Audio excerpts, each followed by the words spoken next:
శబ్దం మూవీ ఇప్పుడే చూసాను అనమాట. నాకైతే మూవీ రాడయ్యా మామూలు లేదు. నాకు వైశాలి మూవీ చాలా చాలా ఇష్టం అన్నట్టు. దాంట్లో ఉండే హారర్ ఎలిమెంట్స్ చాలా బాగా పెట్టుకున్నారు. దానికి సూపర్ రీజన్స్ ఉంటాయి అన్నమాట. వాళ్ళు పెట్టుకునే ఎఫెక్ట్స్ కి, అక్కడ జరిగిన బ్యాక్ స్టోరీకి రీజన్, ఎమోషన్ చాలా చాలా గట్టిగా పడతానట్టు.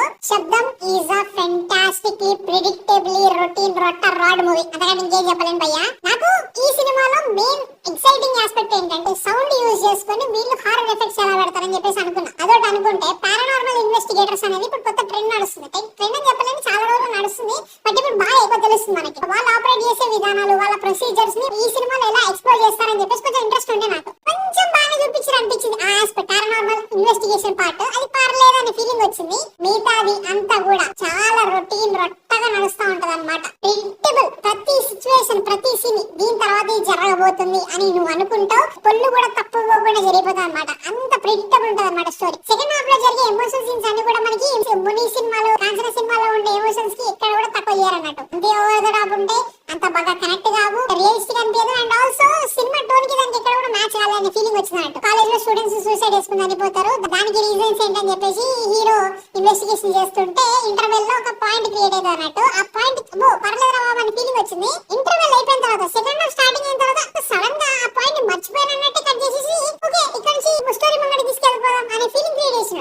ఇంటర్వెల్ లో చూపించినావు కదా, దాని తర్వాత ఏం జరిగింది దాని కంటిన్యూ చేయి అనిపిస్తుంది. లేదు అలా చేస్తే ఈ సినిమా మంచి సినిమా ఎట్లయితుంది. నేను ఇక్కడ నుంచి సడన్ గా నేను కన్వీనియంట్ రూట్ తీసుకెళ్ళిపోతా, అట్లా వెళ్ళిపోతాను అనమాట. Too much convenience, too much convenience. సినిమాకి ఓకే ఇక్కడ ప్రాబ్లం వచ్చిందా, దీన్ని నేను కొంచెం క్లెవర్ గా అయినా కానీ ఇప్పటి వరకు చూడని విధంగా చూపిస్తే బాగుంటుందా అని మనం జనరల్ గా అనుకుంటే లేలే మరీ too much work man. I do convenient, నాకదే ఈజీ అనే ఫీలింగ్ వెళ్ళిపోతా అనమాట. సినిమా అలా బ్లాక్ మ్యాజిక్ లో వస్తాయి, సడన్ ఎమోషనల్ సీన్స్ పడతా ఉంటాయి. ఒక రీజనింగ్ ఉంటది అనమాట ఒక క్యారెక్టర్ కి ఎందుకు ఇన్ని రోజులు ఇలా అయిపోయిందని చెప్పడానికి. అనస్థీషియా ఇవ్వడం వల్ల ఇవన్నీ జరుగుతాయా, ఒరే ఏంటా ఇది అనే ఫీలింగ్ వస్తాయి అనమాట. ఎడిటింగ్ కూడా ఎంత దారుణంగా ఉందంటే సీన్ కి మంచి ట్రాన్సిషన్స్ లేదు, డైరెక్ట్ కట్ అయిపోతా ఉన్నా అనమాట. ఎమోషన్ లేదు, ఉన్న ఎమోషన్ క్యారీ కాదు, ఏం చేయాలో అర్థం కాదు. నాకైతే మాత్రం పిచ్చి లేసిపోయింది అనే ఫీలింగ్ వచ్చింది. క్లైమాక్స్ అయితే మాత్రం నా భూతో నా భవిష్యత్ ఎటిటో వెళ్ళిపోయింది. ఈ టోటల్ మెస్ లో ఒక మంచి కాన్సెప్ట్ ఉంది, సౌండ్ యూజ్ చేసుకుని హారర్ ఎలా క్రియేట్ చేద్దాం అని చెప్పేసి. నేను మర్చిపోయాను అసలు హారర్ లేదు భయ్యా. ఆల్రెడీ ప్రిడిక్టబుల్ అయింది స్టోరీ, కనీసం హారర్ ఎఫెక్ట్స్ అయినా అని బాగున్నాయి అంటే ఆ సీన్లు బాగాలేదు, పెద్ద యాంటిసిపేషన్ క్రియేట్ చేయలేదు, టెన్షన్ లేదు, ఏదీ లేదు. జంప్ స్కేర్స్ కూడా ఇక్కడ జంప్ స్కేర్ పడతానని ఆల్రెడీ ప్రిడిక్ట్ చేస్తూ అన్ని జరుగుతూ ఉంటది. మేబీ నువ్వు మరి జంప్ స్కేర్ లో భయపడతావు అంటే మాత్రం కొన్ని రెండు మూడింటికి భయపడతావు, అంతకంటే ఇంకేం లేదనే ఫీలింగ్ వస్తానట్టు.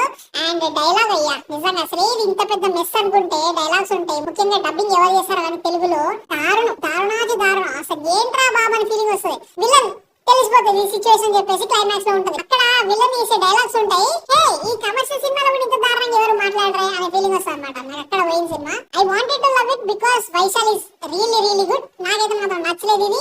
అండ్ మ్యూజిక్ అయితే మాత్రం తమన్ గారి దగ్గర నుంచి ఓకే పర్ఫార్మెన్స్ పర్లేదు, అక్కడక్కడ కొంచెం కొన్ని సీన్స్ చాలా బాగా పెట్టుకున్నారు. కొన్ని సీన్స్ లో అని చెప్పినట్టుగానే సినిమాలో ఏం లేనప్పుడు నేనేం చేస్తా లేపడానికి అన్నట్టుగా ఈ సినిమాలో కూడా అలానే జరిగిన ఫీలింగ్ వచ్చి. టెక్నికల్లీ సినిమా పర్లేదు, సినిమాటోగ్రఫీ చాలా బాగుంది అనిపించింది. But colour grading first 30 minutes okay, ఒక నైట్ షార్ట్స్ లో ఇలాంటి కలర్ గ్రేడింగ్ బాగుంది అనిపించింది. బట్ అదే colours every time of the day నడుస్తా ఉంటారు అనమాట సినిమాలో. అది కొంచెం ఏంటబ్బా అనే ఫీలింగ్ వచ్చింది అన్నట్టు. CG was bad, awful, God awful. అమ్మ బాబాయ్ క్లైమాక్స్ లో వచ్చే కొన్ని CG ఎలిమెంట్స్ ఉంటాయి, ఒరే ఏంట్రా ఇది అనే ఫీలింగ్ వచ్చింది. బట్ ఇది చేసిన అన్నట్టు సినిమా వాజ్ నాకైతే మాత్రం routine rod. First of all కనీసం ప్రిడిక్టబుల్ స్టోరీ ఉన్నా కానీ భయపెట్టే ఎలిమెంట్స్ ఉన్నాయని నచ్చేది, అది కూడా లేదు. చాలా ప్రిడిక్టబుల్ అయిపోతా ఉంటాం అనమాట. న్యూ కాన్సెప్ట్స్ ఏవి కూడా అంత ఇంట్రెస్టింగ్ గా చూపెట్టకపోయారు. సో నాకైతే నచ్చలేదు సినిమా. సో మీరు చూసారా శబ్దం చూడాలనుకున్నా కింద కామెంట్స్ లో చెప్పండి. చూడాలి రివ్యూ వస్తుంది. So please subscribe and next వీడియోతో మళ్ళీ కలుస్తా.